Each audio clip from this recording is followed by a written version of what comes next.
Հայաստանը հետաքննություն է անցկացրել ու պարզել, որ ստում է Ադրբեջանը։ Հայկական կողմը վերջին 3 օրերին չի խախտել հրադադարը հայ-ադրբեջանական սահմանին։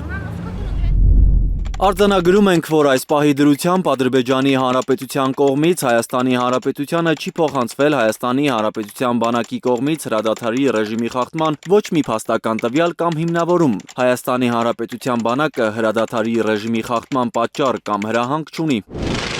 Ադրբեջանի ակտիվացած քարոզչությունը իրավիճակի հնարավոր ապակայունացման մասին չէ, կարծում է քաղաքացիական պայմանագիր խմբակցության քարտուղար Արթուր Հովհաննիսյանը։ Իրավիճակի ապակայունացման չի գնում, պետք չի ես կարծում նման կանխատեսումներ անել այս պահին, այո, Ադրբեջանից հնչում են անհասկանալի հայտարարություններ, ճիշտ նկատեցիք, բուն գործընթացի հետ կապ չունեցող։ Ուրեմն ինչպես հասկանալ Ադրբեջանի տարածած լուրերը։ Վարչապետի աշխատակազմի տարածած հաղորդագրության մեջ էլ չկա այդ հարցի պատասխանը։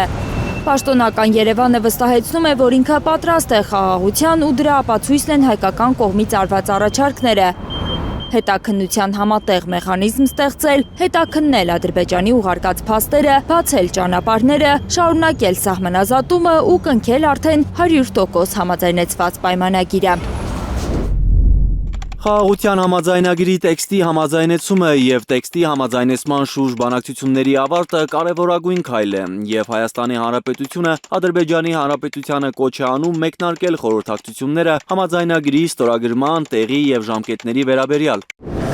ԿՊԱ-ական պատգամավոր Արթուր Հովհաննիսյանն ավելացնում է, որ Հայաստանի ադրբեջանական առաջարկներին տված համաձայնությամբ է ի վերջո ամբողջությամբ համաձայնեցվել հայ-ադրբեջանական փաստաթուղթը, բայց երգում է, թե դա նշանակում է, որ Երևանը միակողմանի զիջումների է գնացել։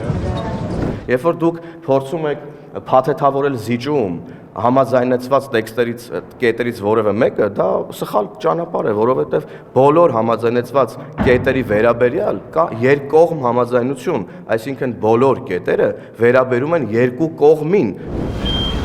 Ինչ երրորդ երկրի ուժերի է հետ քաշելու սահմանից Ադրբեջանը։ Այս համաձայնությունը հենց Հայաստանին է վերաբերում, որը պետք է դուրս բերի եվրադիտորդներին։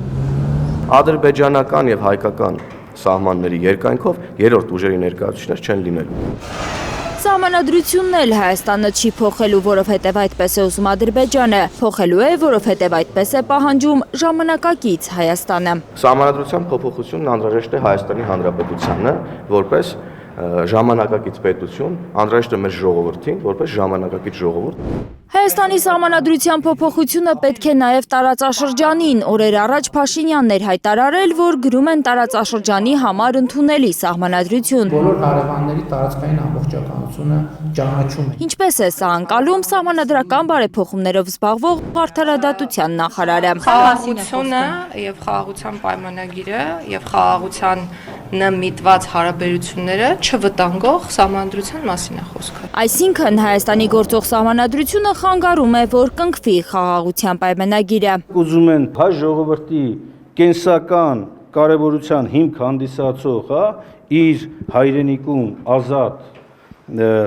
անկախ, ինքնիշխան գործելու սկզբունքները հանել եւ դրա հիման վրա ասել, որ չի խանգարում, այդ դեպքում այդ մարդիկ նորից եմ կրկնում, հակահայ են, Հայաստանի Հանրապետություն են, չի կարող այդպիսի բան լինել, Հայաստանի սահմանադրությունը երաշխավորում է և ապահովում է անհրաժեշտ պաշտպանությունը, որ որևէ հակահայկական, հակապետական միջազգային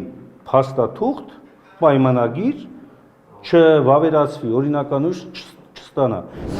Բայց Գալյանը հերքում է, թե ինքը նկատի ունի, որ Հայաստանի գործող սահմանադրությունը խանգարում է խաղաղության պայմանագրի կնքմանը։ Մեր գործող սահմանադրությունը չեմ կարծում, որ որևէ բանով դրան խանգարում։ Բա որ չի խոչընդոտում չեն փոխում։ Հայաստանի վարչապետի հիմնավորումն այն է, որ հայ ժողովուրդը գործող մայր օրենքը լեգիտիմ չի համարում։ Բա ինքը ով է դեպքում։ Եթե այդ սահմանադրությունով ինքը վարչապետ չի, բա ով է։ Ուզուրպատոր, ինքն էլ է արդեն ընդունում, որ ինքը ուզուրպատոր է։ Այս ամենի պայմաններում մենք ինչ ենք շարունակում Հայաստանի Հանրապետությունում մնալ իշխանություն։ Լիլիթ Սարգսյան, Կարինե Մանգասարյան, Առաքել Օհանյան և Անի Ղանդիլյան, Հայլուր։